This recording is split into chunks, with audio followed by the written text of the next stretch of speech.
Bueno, bienvenida a toda nuestra audiencia. Este es nuestro segundo episodio de TED Talks y estoy muy contenta de tener una invitada muy especial el día de hoy, la doctora Ana Sandoval. Ana, por favor, preséntate a nuestra audiencia. Gracias por estar aquí con nosotros hoy. Muchas gracias, Marcela, por la invitación. Soy Ana Sandoval León, soy médica oncóloga de mama en el Wertheim Cancer Institute, que es parte de Baptist Health South Florida en Miami. Excelente. Bueno, bienvenida. Nuestro propósito hoy es conversar con respecto a cáncer de mama metastásico, sensible a hormonas y negativo para HER2.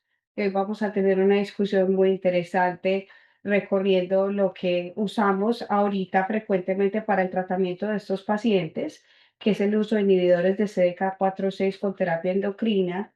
Y también vamos a estar discutiendo un poco sobre las recientes aprobaciones que tuvimos por la FDA aquí en Estados Unidos para dos medicinas voy a preguntarle a Ana su opinión, cómo está usando esta terapia y bueno, va a ser un diálogo muy entretenido. Bueno, Ana, pues empecemos esta conversación hablando de lo que pues ya conocemos, ¿verdad? Tenemos datos muy buenos para el uso de inhibidores de CDK4/6, ya tenemos muchos estudios, tenemos varios estudios que muestran sobrevida, tenemos tres en el mercado.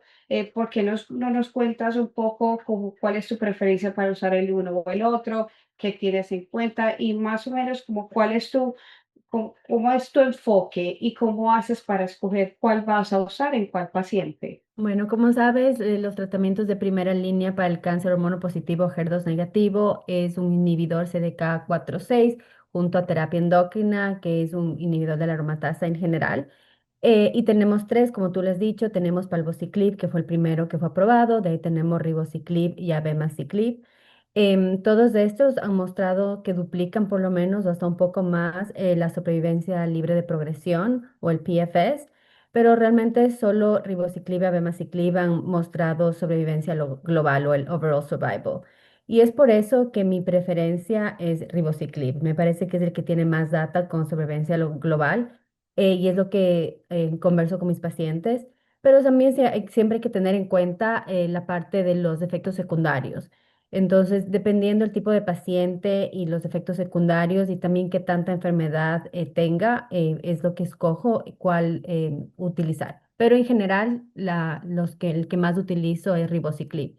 En pacientes mayores que no creo que van a tolerar ribociclib, prefiero palbociclib, me parece que es mucho más fácil de tolerar que los otros. Y generalmente dejo abemaciclib más para segunda línea porque me gusta que tiene data como agente solo y también tiene data en combinaciones que vamos a hablar con otros agentes en segunda línea. Entonces diría, mi prioridad todavía es ribociclib con el inhibidor CDK4/6. Sí, yo estoy de acuerdo contigo, pues basada pues en los datos que tenemos de sobrevida, también normalmente es mi primera opción. Quiero hacer énfasis en un punto que vemos frecuentemente y yo creo que algunos de nuestros colegas, tal vez en América Latina, hay veces me han hecho esta pregunta, ¿sí? Y tenemos datos buenos y me gustaría conocer tu experiencia. Hay oncólogos en América Latina que me dicen, uy, pero si la paciente tiene muchísima enfermedad, ¿por qué no empezar con de quimioterapia? Yo generalmente le digo, bueno, tenemos muy buenos datos en estudios como el Right Choice, que se presentó en San Antonio hace ya varios tiempo, pero ¿cómo te sientes tú en esos pacientes que se presentan con enfermedad visceral, que está pues bastante comprometiendo el hígado, los pulmones? ¿Cuál es tu abordaje con ese tipo de pacientes? ¿Has tenido algún caso en que tal vez tú te inclines más a usar quimioterapia o dirías tú no, me siento cómoda con los inhibidores de En CDK4/6? general, todavía daría ribociclib basado en ese estudio, pero algo de ese estudio es que pacientes con las enzimas hepáticas muy altas no estaban incluidas. Entonces, y esos son los pacientes que se deterioran muy rápidamente. Y en esos pacientes a veces empiezo dosis bajas, por ejemplo, de paclitaxel, porque Ujú. las enzimas del hígado no me dejan dar la dosis habitual y dándole semanal trato de controlar la enfermedad y una vez que está controlada, trato de cambiar a terapia endocrina, CDK4/6. Entonces, serían esas pacientes que realmente no estuvieron incluidas en ese estudio con las enzimas del hígado muy altas, que realmente pienso que si no empiezo algo rápido y ribociclib produce problemas que puede elevar las enzimas del hígado, es que prefiero dar quimioterapia. pero en general mi preferencia es todavía los inhibidores de CDK4/6 y he tenido buenos resultados hasta pacientes que se presentan con linfangitis pulmonar, Sí. con linfangitic spread, a veces con el español, y que les va súper bien con el ribociclib y CDK4/6 y suele ser bastante rápido cómo responde. Sí, y también hemos visto que en estas pacientes la respuesta se sostiene en el tiempo, obviamente teniendo en cuenta su sensibilidad endocrina. Aprovechando pues que estamos hablando de esto, me voy a meter un poquito ya cuando hablamos de secuenciar la enfermedad, de buscar mutaciones, porque las aprobaciones que hemos tenido en los últimos meses, y me refiero a medicamentos que atacan el pathway del PIK3CA o PI3KCA, han venido en los últimos años. Tenemos medicamentos bueno, el alpelisib que ha estado en el mercado ya hace algunos años, tenemos el capivasertib y también vamos a tocar en esta conversación un poquito el gedatoricib que se aprobó recientemente y obviamente tenemos que hablar de SR1 porque es una mutación que ahorita es muy relevante con las terapias que estamos teniendo ahorita. ¿Tú estás secuenciando estos pacientes desde el principio?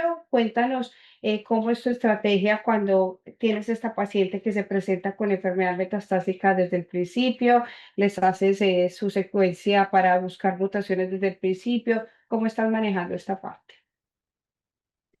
Estoy empezando a buscar mutaciones desde el principio. Normalmente mando tejido y me gusta mandar también CT, Circulating Tumor DNA, entonces en la sangre. Y normalmente al momento de que las pacientes progresan, hago otra vez la biopsia líquida, que es el DNA en la sangre circulante. La mutación PIK3CA, como tú sabes, empiezas con esa mutación, pero la mutación de ESR1 es una mutación adquirida. Entonces, si no la buscas, no la vas a encontrar y si mandas el tejido inicial, probablemente no la vas a tener. Es una mutación que sigue apareciendo conforme los pacientes tienen terapia y es una alteración que aparece por resistencia a la terapia endocrina. Entonces, ese es mi approach en la clínica. Sí, haces énfasis en un punto muy importante que pues tenemos que enfatizar ahorita que estamos teniendo esta oportunidad de conversar, y es esto que tú dices, que esa mutación de SR1 que representa mucho esa resistencia endocrina, nunca se va a encontrar en ese tejido inicial. Y aunque probablemente en ciertos países no se tiene la oportunidad de hacer la biopsia líquida, es muy importante entender que buscar esa mutación en el tejido inicial de la paciente no nos va a servir. Contrario a lo que tú dices con el PIK3CA, obviamente esto es una mutación que llamamos truncada, está desde el principio. Y refiriéndonos un poquito a estas alteraciones de la vía de PI3KCA, AKT, PTEN, aquí traduciéndome el Spanglish, obviamente, tenemos el estudio El Solar, que salió hace ya mucho tiempo, ¿verdad? Y tuvimos en los últimos 2 años el estudio del Capitelo 291 con el uso del capivasertib. ¿Cómo ha sido tu experiencia? ¿Prefieres uno sobre el otro? Eh, yo pues personalmente prefiero el Capivasertib, pero me gustaría saber si tú en algunas pacientes aún usas Alpelisib y si lo haces, ¿por qué? O cuál es tu aproximación con este tipo de paciente y si nos puedes contar un poquito también de los efectos secundarios que tú has visto en tu práctica con estos medicamentos. Yo creo que el Pelicillin no he utilizado en los últimos 2 años, probablemente. Estoy utilizando solamente Capivasertib y es más que nada por cómo se tolera. Con el Alpelisib tuve varias pacientes con hiperglicemias importantes que pudieron hasta terminar en el hospital necesitando insulina, etcétera, por la toxicidad del Alpelisib. A pesar de estarles chequeando inicialmente todas las semanas, darles a veces metformina profiláctica. Entonces, ha sido bien difícil que los pacientes toleren el alpelisib. Y con la data de capivasertib, que es muy parecida a la data del alpelisib en tanto a PFS, yo creo que es una mejor droga y es la que he estado utilizando. Efectos secundarios con el alpelisib, como acabo de decir, el mayor problema es la hiperglicemia. em, y te puede dar también rash, entonces se recomienda utilizar antihistamínicos profilácticos con el alpelisib en general. Con el capivasertib hay hiperglicemia, pero no suele ser tan severa como el alpelisib y también puede haber rash. Me parece que ellos no recomiendan necesariamente antihistamínicos profilácticos, pero yo en mi clínica suelo darlos porque sí he tenido pacientes con rashes importantes con el capivasertib. Pero en general la tolerabilidad ha sido muy buena. Y una de las estrategias que yo personalmente he usado mucho aquí en San Antonio, porque en la población del sur de Texas, donde estoy yo, tenemos una población donde hay alta incidencia de resistencia a la insulina, de obesidad, es muchas veces usar en estos pacientes un sensor de glucosa desde el principio, ¿sí? Es una estrategia que me ha funcionado en el sentido de que evito que se estén monitorizando con un glucómetro. Obviamente reconozco que es una tecnología que no está disponible en todas partes, pero ciertamente ayuda mucho a tener buen control glicémico en esos pacientes. Yo he Yo, hecho lo mismo. tú también la estás haciendo en Sí, Miami. y con la farmacia hemos hablado y están tratando de poner en parte de las órdenes como opcional porque poner la orden del glucómetro, como sabes, tienes que poner los strips, el glucómetro, los lancets, entonces tratar de tener una orden estandarizada para que sea más fácil también para los doctores ordenar y explicarles al paciente todo esto. Pero yo creo que es una buena estrategia para tratar de prevenir esas idas a la emergencia. Sí, porque he tenido pacientes pues que se me han descontrolado mucho y esta estrategia funciona mucho para uno ser proactivo con el manejo de esa hiperglicemia y obviamente pues estar de la mano con el doctor primario y hay veces con endocrino cuando las cosas se salen un poquito de control con nuestras pacientes. Bueno, ya que estamos hablando de la misma vía metabólica, que es estas alteraciones en el PIK3CA, y hablamos de las mutaciones y de cómo chequeamos estos pacientes desde el principio, quiero que conversemos un poquito de este estudio que fue el Victoria 1, ¿sí? Que fue el que llevó a la aprobación de Gedatolisib en mayo de este año, en mayo del 2026. Pues yo quedé un poco curiosa con el hecho de que se aprobó para todos los pacientes, aunque me alegra porque da opciones en pacientes que no tienen mutaciones y estamos aún pendientes de los resultados de esa arma del estudio en que se miraron los pacientes que tuvieron mutaciones. Cuéntanos un poquito de Gedatolisib, si nos puedes comentar un poquito de Victoria 1, del estudio, de cómo fue diseñado. Y te voy a hacer la pregunta que yo pienso que es más difícil de contestar y he pensado mucho el tema. ¿En qué momento lo voy a usar? ¿En qué pacientes? ¿Verdad? Y teniendo en cuenta que es una medicina intravenosa, que yo pienso que es un cambio muy grande para las pacientes que vienen de enfermedad metastática sensible a hormonas, porque la gran mayoría tenemos la gran ventaja de poderlas empezar en medicamentos que son píldoras y que obviamente son mucho más fáciles de tomar en casa. Cuéntame de este medicamento, del estudio y obviamente cómo lo piensas usar con las múltiples estrategias que tenemos ahorita. Bueno, esto fue un estudio que randomizó en 3 brazos a pacientes que progresaron en terapia con un inhibidor CDK4/6 y terapia endocrina, y tenía la parte uno y tenía la parte 2. Estamos hablando de la parte uno, que fue pacientes que tenían el PIK3CA wild type. Wild type significa que no tiene ninguna mutación. Y fueron randomizados a fulvestrant, que era la terapia que ellos consideraran que era la terapia estándar, aunque eso es uno de los problemas en mi parte, porque yo no doy fulvestrant solo y creo que nadie lo está dando o muy poca gente lo está dando solo, porque sabemos que no funciona después que los pacientes progresan en los inhibidores CDK4/6. Súper, súper de acuerdo contigo. Tampoco lo Sí. uso. Y era también, el otro brazo era getadolisib con fulvestrant o getadolisib, fulvestrant y palbociclib, que es un inhibidor CDK4/6. Y mostraron que la terapia triple y la doble fue mejor que el fulvestrant. Y la terapia triple, si ves los números, no se compararon Ujú, entre las dos, pero si ves los números, me parece que el uno era 7 meses y el otro, la triple es como 7 meses, la doble como 5 meses y el fulvestrant como 2 meses, mm, correcto. más o menos. Entonces, esto llevó a la aprobación de este medicamento. Como tú lo mencionaste, uno de los problemas es que es una terapia intravenosa que se da semanal, vas una vez a la semana. Lo bueno es que son solo 30 minutos y das 3 semanas y una semana descansas. pero de ahí con el fulvestrant lo das cada 4 semanas, entonces siendo que el paciente va a tener que estar en el hospital casi todas las semanas y para algunos eso afecta su calidad de vida en general. Lo positivo de este estudio es que los efectos adversos fueron menores de otros. El mayor problema me parece que fue estomatitis, pero fue en general bien Ujú. controlada. Y en el brazo que tenía también palvociclib hubo como un 60% de neutropenia, pero en el que no tenía el palvociclib no había mayor neutropenia. Entonces parece que la parte de calidad de vida sobre efectos secundarios es mejor que probablemente con capivasertib, que vemos un poquito más de Sí. hiperglicemia y otros problemas, pero tienes el problema de tener que ir a recibir esto en el centro de cáncer. Entonces, es una conversación con los pacientes realmente. Hay pacientes que les preocupan más los efectos secundarios, más que tener que ir o que viven cerca del centro y ir 30 minutos no es mucho para ellos.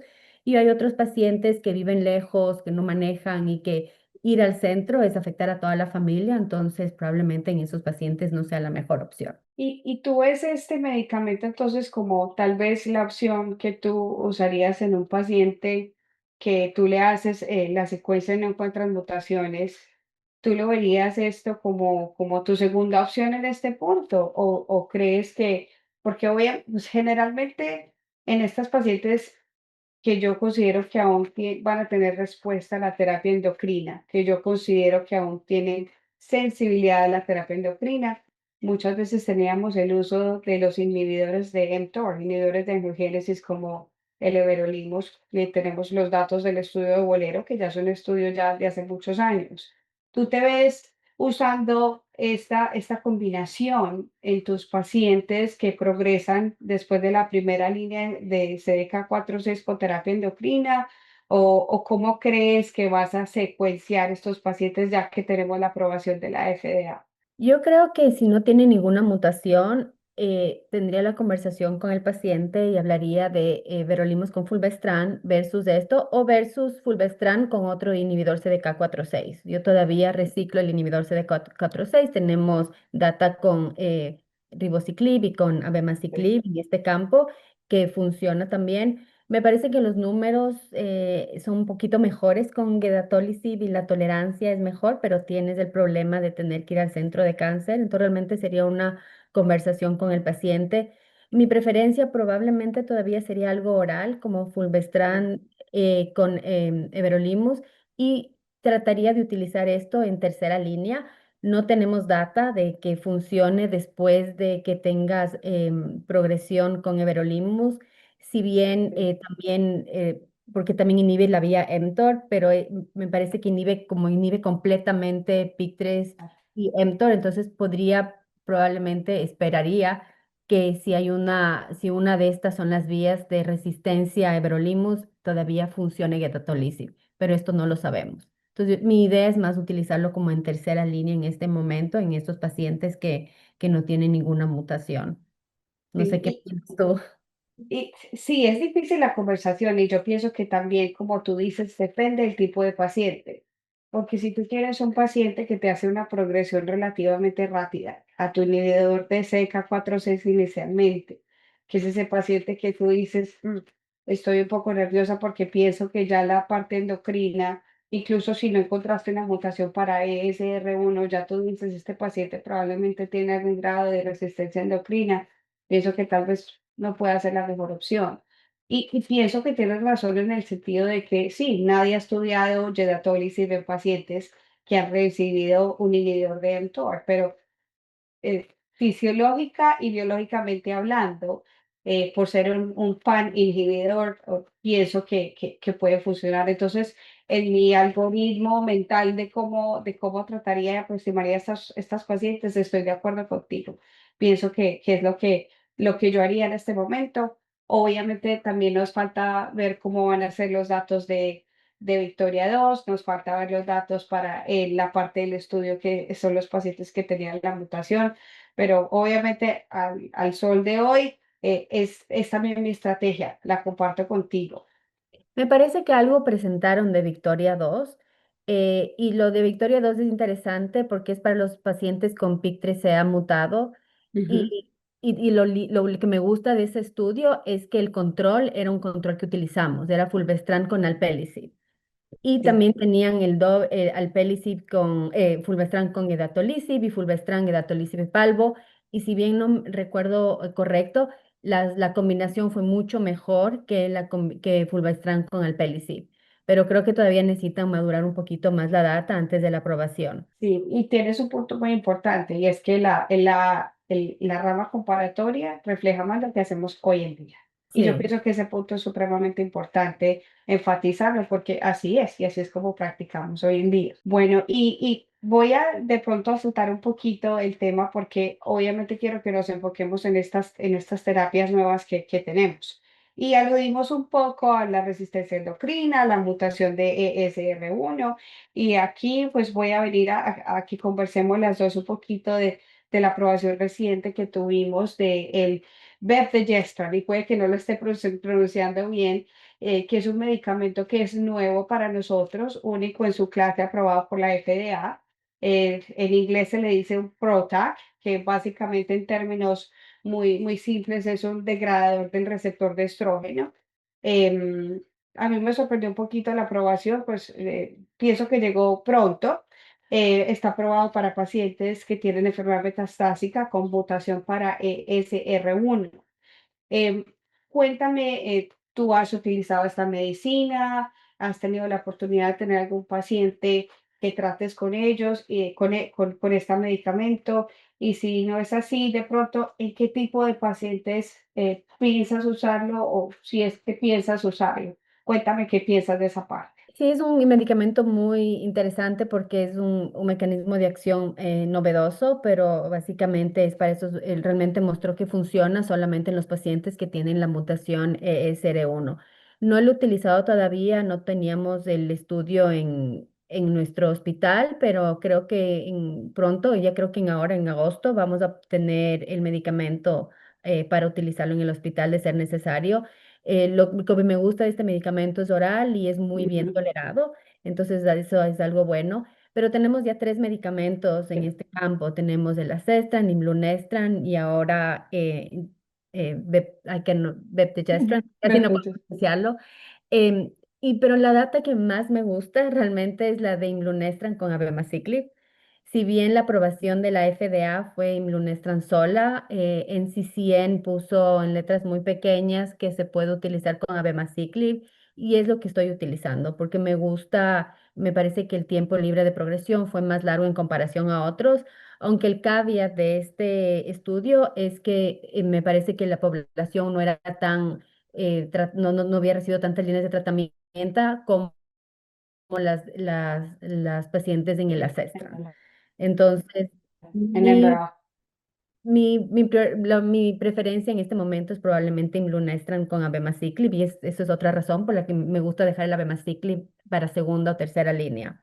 Pero yo creo que sí utilizaría vepdegestrant en pacientes que quieren minimizar los efectos secundarios y yo creo que es una muy buena opción. Y volviendo un poquito a la conversación del Imluminestan con el Abemaciclib, ¿en qué tipo de pacientes en algún paciente los utilizaba en primera línea? Y si es así, y si así o así, ¿en qué tipo de paciente? No lo he utilizado de primera línea, pero podría utilizarlo pensándolo en pacientes que progresan rápidamente después de terapia adyuvante y sobre todo ahora que a veces estamos incorporando inhibidores CDK4/6, entonces esta progresión me preocupa un poquito más si es que tienen la mutación. El estudio Sí. realmente mostró beneficio independientemente de la mutación, sobre todo cuando lo dabas combinado, pero está solo aprobado con la mutación SR1. Entonces, para poder utilizarlo necesitas tener esa mutación y no todas no siempre los seguros te van a aprobar la combinación. Sí, sí, o sea, es muy interesante en el sentido de que yo también me preguntaba a mí misma, ¿y qué tipo de paciente enfocaría yo con Iluminestan y Abemaciclib desde el principio? Y yo creo que con los datos que tenemos, tal vez en los únicos pacientes que yo diría, uy, de pronto voy a utilizarlo desde el principio, serían aquellas pacientes que no son infrecuentes, menos del 4%, aquellos pacientes que tienen una mutación para ESR1 desde el principio. Sería como el escenario clínico en que yo tal vez diría, uy, de pronto voy a intentarlo desde el principio porque es evidente que esta paciente desde el principio tiene una enfermedad que tiene mayor resistencia endocrina. Y también pienso en aquella paciente que no tiene la mutación de ESR1. Pues no sé si a ti te ha pasado en la clínica que muchas veces haces la biopsia líquida y eres pensando, Dios mío, espero que esta paciente tenga una mutación de ESR1 para poderla poner en uno de estos agentes. Sí. Y la verdad es que necesitamos más datos o más aprobaciones, diría yo, porque pienso que los datos son buenos en los diferentes estudios que han mirado a estos agentes, a estos degradadores de estrógenos selectivos que tenemos ahorita en el mercado, que han mostrado cierta actividad incluso en las pacientes que no tienen la mutación para ESR1. Entonces pienso que también es un área donde espero que en algún punto tengamos aprobación, porque sí, me he visto muchas veces en la situación de pensar, Dios mío, espero que la tenga para yo poder usar este medicamento que sé que tiene obviamente efectividad clínica y es muy bien tolerado en general. Con respecto al Verdegestrant, yo me siento como tú, pienso pues que tenemos muchos medicamentos en este campo. Me gustaría ver más adelante si hay alguna diferencia cuando uno empiece a pensar en terapias combinadas con otros agentes. Sí, me parece interesante ver esa opción, pero obviamente hay que esperar.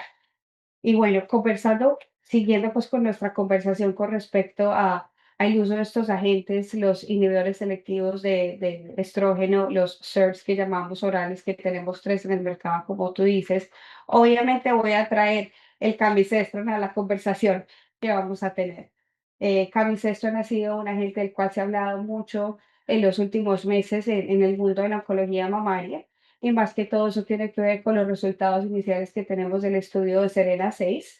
Me acuerdo mucho de aquel momento cuando empezamos a aprender de las mutaciones de ESR1, cuando empezamos a mirar el estudio de PADA o cuando empezamos a entender realmente cómo funcionaban estas mutaciones. Y para nuestros oyentes, este es el estudio que mira Camisestra y que básicamente es una estrategia innovadora y que pienso que tiene sentido en lo que estamos haciendo ahorita, que es básicamente chequear a esos pacientes que estén desarrollando la mutación de ESR1 y cambiar su terapia endocrina por camisestrant.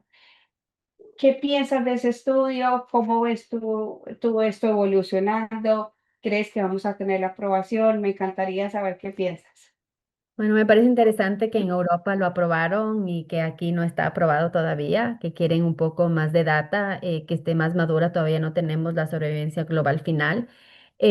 Me parece súper interesante el estudio, me gusta que están incorporando, buscando este mecanismo de resistencia y tratando de actuar antes de que los pacientes tengan síntomas, pero a la vez lo que se ha criticado mucho de este estudio es que realmente estás comparando en la sobrevivencia, en el primer PFS, estás comparando 2 versus 1 y en el PFS 2, la secuencia libre de progresión 2, estás comparando 3 versus 2 terapias. Y el otro problema que no hubo el crossover. Sí, Entonces, eso sí ha sido una crítica al estudio. Habiendo dicho esto, me parece muy interesante que hubo beneficio en cuanto a los PROs, a los outcomes de los pacientes, de la calidad de vida, digámoslo así, sí, que hubo mayor tiempo hasta que se deterioró la calidad de vida en los pacientes que hicieron el cambio. Entonces, esto es algo importante para el paciente. No lo estoy utilizando porque no lo tenemos. Sí chequeo a veces la mutación SR1 en pacientes, sobre todo cuando esos scans no estoy segura si hay progresión o no. Utilizo esto para tomar las decisiones y he tenido en algunos pacientes que los marcadores tumorales, que ya son un poco antiguos, pero yo solamente lo utilizo en ocasiones, están yendo para arriba y los scans siguen siendo negativos. A veces utilizo el ctDNA y si encuentro esa mutación, tengo la conversación con el paciente sobre la consideración de cambiar o no la terapia.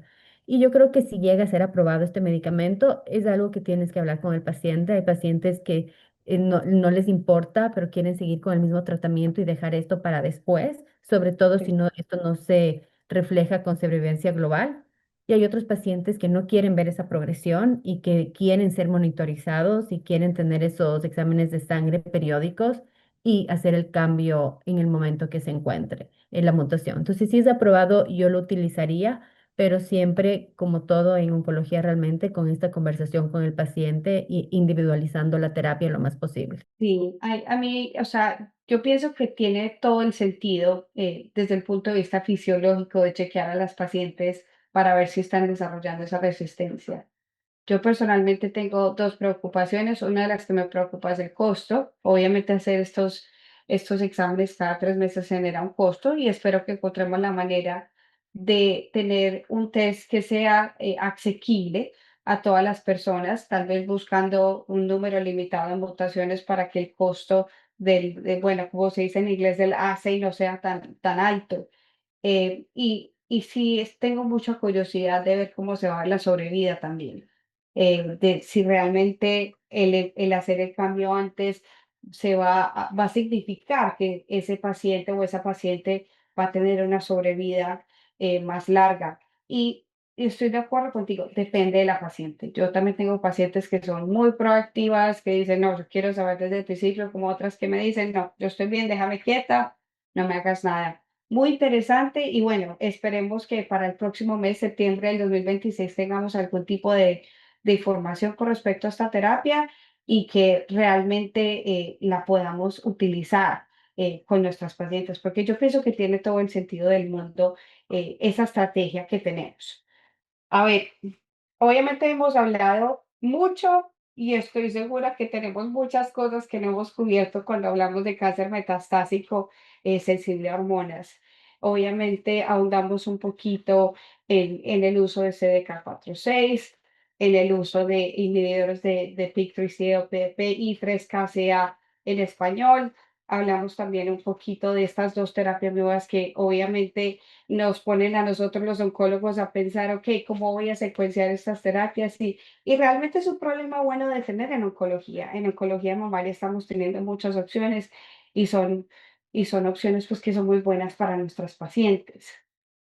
Como para, digamos, concluir nuestro episodio del día de hoy, Ana, yo te hago la siguiente pregunta y obviamente no alcanzamos a cubrir toda la oncología mamaria para este tratamiento en 30, 40 minutos, pero digamos con los datos que están pendientes, ¿qué te tiene a ti como emocionada? Si quiero saber qué va a pasar con este estudio, de que de pronto estás bien ansiosa o emocionada de ver resultados o ya vamos a tener el San Antonio Breast Cancer Symposium en diciembre, que está a la vuelta de la esquina. ¿Algún estudio en particular que tú digas, realmente estoy curiosa de saber de estos estudios? Cuéntame. Bueno, quisiera ver más, tuvimos los resultados de los CERTs en primera línea, el primer resultado que fue negativo y que no me esperaba un resultado así, entonces quisiera ver más resultados sobre CERTs en primera línea, porque yo creo que esta sería, esperaría que alguno de estos sí funcione en primera línea en lugar de la terapia actual.